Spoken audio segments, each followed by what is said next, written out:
Working within the Ministry of Education provides educational psychologists with a whole range of opportunities, anywhere from working with individual families and children and schools.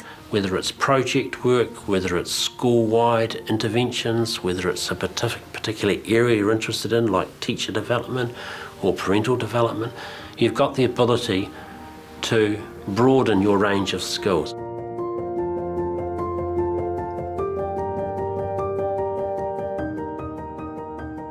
I work as an IWS psychologist, that stands for Intensive Wraparound Service, and the focus of it is working with the students that are most challenging with learning and behaviour issues. It is, as the name suggests, a wraparound, so it involves the family, the young person, but spreading out into the wider areas of influence for the young person.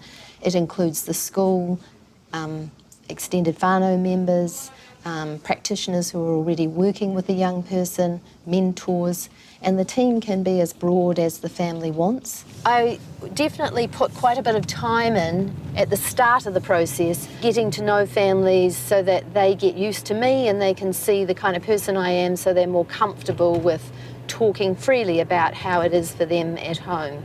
At least 3/4 of my week is spent going to visit either families or schools, either to do an observation, meet with a young person or a teacher.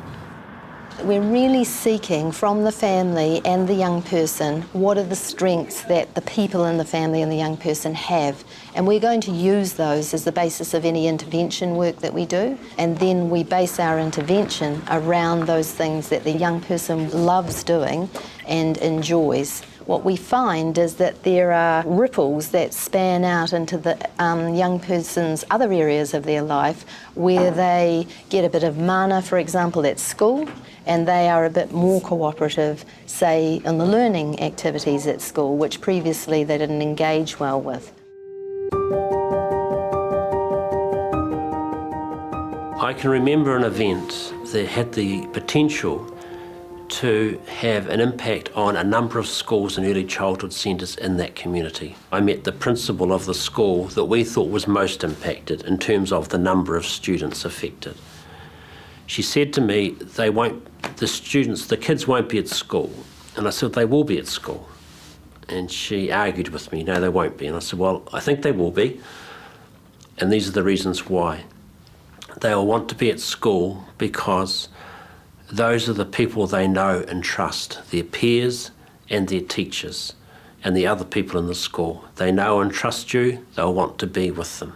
So we talked with the staff about how they needed to approach the day.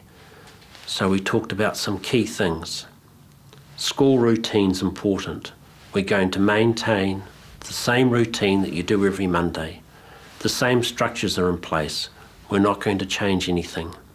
We're going to think about, as classroom teachers, what we might say to students if they ask questions about what's happened. So let's write a script, so you're not put on the spot. So we did that.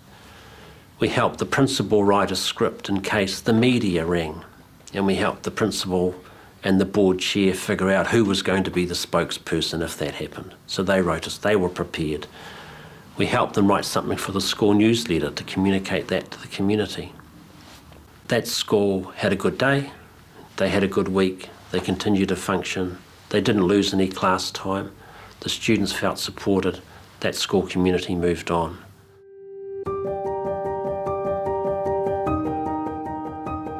This session today is for early childhood teachers who are focusing on shaping their environment and their teaching strategies to support children who have challenging behaviour or developmental needs. What we notice around children's learning and development is when we ask them more questions, we're not adding anything in, we're expecting something back.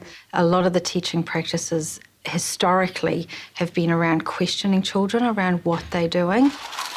What we're wanting teachers to do is to, instead of asking questions, to comment on what the child is doing through play, which builds on the child's language and doesn't expect them to answer the questions.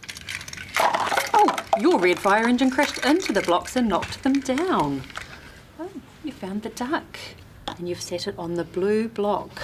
We're feeding in information rather than trying to elicit, which doesn't put as much pressure on the child. Well, you found some blocks, or 2 blocks together. You've added a blue one, putting a red one on top. Now you've got 4.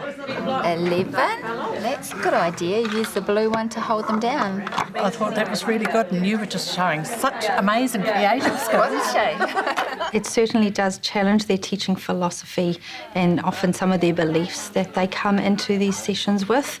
However, we have received an incredibly positive response.